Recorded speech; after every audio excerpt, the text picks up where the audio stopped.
tata natin. Ayun, tata. Ang natin tapos. sa akin, bossing, lagi nang sumasakit tong lower back ko. Hanggang ngayon, masakit siya.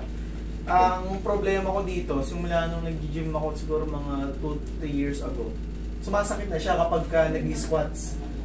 Pero ngayon, dahil pinatunog ko ng mga 2 weeks, ngayon lalo sumakit. Kaya, pinatunog mo ng sarili mo lang. Oo, yung pag gano'n lang. Ganito kasi yan. Pag hindi kayo therapist, hindi nyo maisasakto yung timbla nung sa mga lower back natin. Pag nagkaroon na ng compression sa mga disc natin, ito, ayan yung mga sample yan.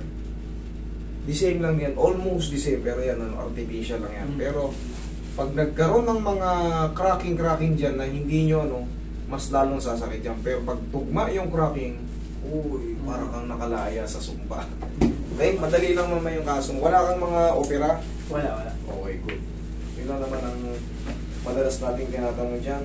Kung meron kayong mga opera at mga disgrasya, yung mga old fracture, wala naman. Wala. Okay, good.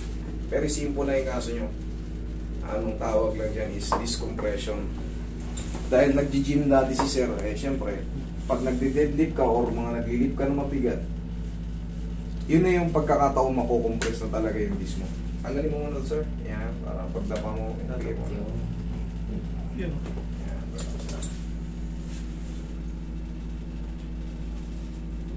one more.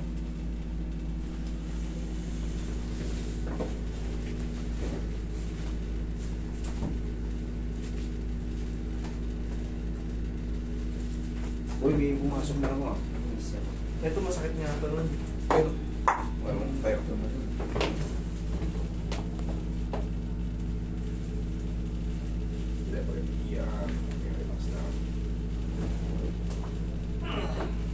Yun, no? Okay, higang patagilid. Narinig ba natin?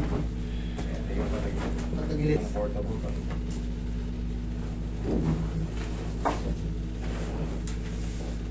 Itong mga ganitong kaso, madali lang to yung sa kanila.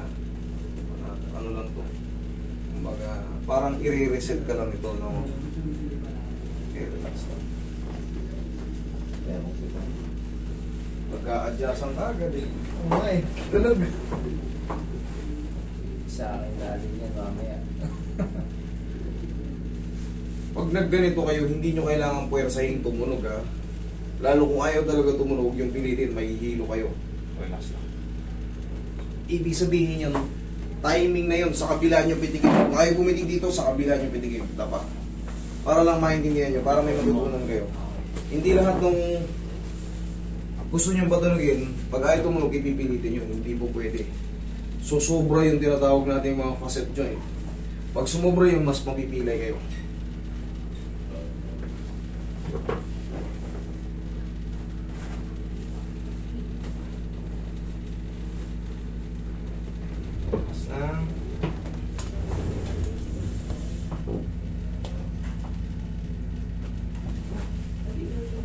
Yun ang tamang diin.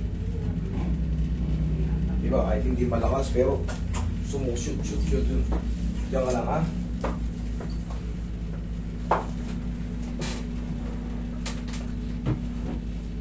Taga-saan kayo mga katata?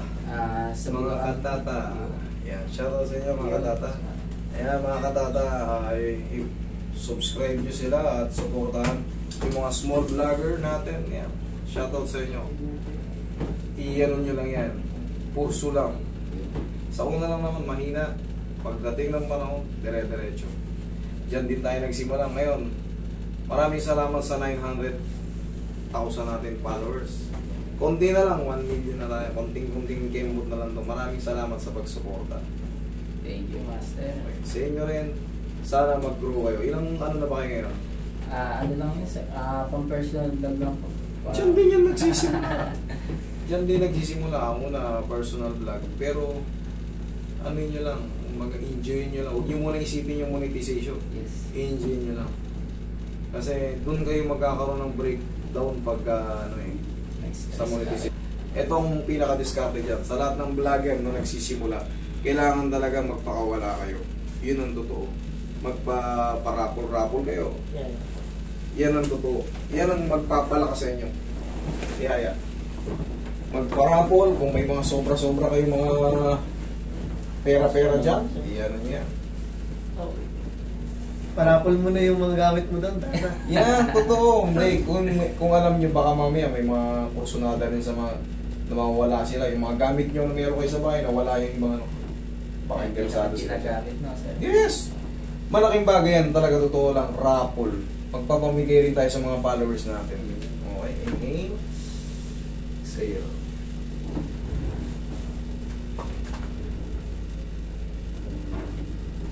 Lalo kung hindi kayo sikat para yung talaga, yung kunyari, wala kayo sa family ng mga artista o yung mga kilalang pamilya, pag di kayo galing dyan, ang hirap magpasikat. Kailangan natin technique. Kailangan magpakawala tayo at paano. Hindi naman todo-todo kasi siyempre, baka naman mag-negative tayo. Ang purpose talaga nito, mag-balance at mag-grow. Mabalance din, hindi ka mabugbog ng mabugbog. Maliban na kung milyonaryo ka talaga. Kung anak ang tatay mo si ano, NLC. yan, yung mga NLC, okay na yan. Pag magpamigay ka ng buong supermarket, Hindi ka na maubusan ng pera ng master. anak ka ni Bilyar, okay yan. Kung di ka anak ni Bilyar, out. Okay po. Follow Tata Denden mga boss. Tata Luis naman. Nagpapamigay ng mga sapatos to. Yan, yung mga katata natin, i-follow nyo sila. Mga ka-3M, support nyo yung mga yan. O yung mga mahilig sapatos, nagpapamigay sila. Tsaka Tokyo, kung sino Tokyo para. Tayo sa mga ano. Ano yung page nyo? Ginagamit ko, sir, yung ano lang, profile account ko lang. Tata. Luis Gonzales, Tata Luis. Tata Luis, mga Yes. ano. May mga meaning yan, mga tata-tata na yan. Tawagan sa amin. Tawag talaga sa amin yun, boss. Tata. Tata. Sige, mga katata. Yan. Good luck sa inyo. Sana mag-grow kayo ng todo-todo. Yun, oh. Yun. May bas-bas lang yung master yan. Yes, maraming mga kapanood nito. Kita nyo naman yung mga viewers natin. Oo, Kita nyo naman. So baka may mga interesado sa mga iba pang vlogs. Check nyo yung ano pangalan, idol? Luis Gonzales or Luis Tata Gonzales Luis. o Tata Luis. Okay, Tata Reden. Sa akin, Tata Denden. Tata Denden. Yan. Motor naman sa akin, mga parang si mga big bikes. Oh, ito pala, big time to. Big bikes ang Big bikes ang ano yan eh.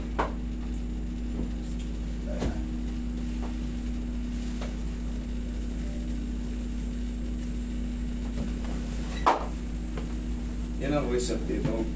Kasi base sa assessment ko sa'yo, hindi ka naman severe. Kumbaga, ano lang, very mild lang yung kaso mo. Reset lang natin. I-reset mo na rin yung pangako, master. Okay, i-check natin. Oo. Sige, Kaya nga lang. nga lang, nga, sara. Okay.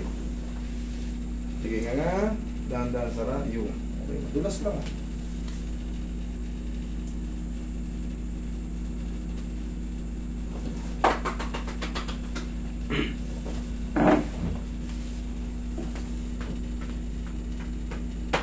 Okay?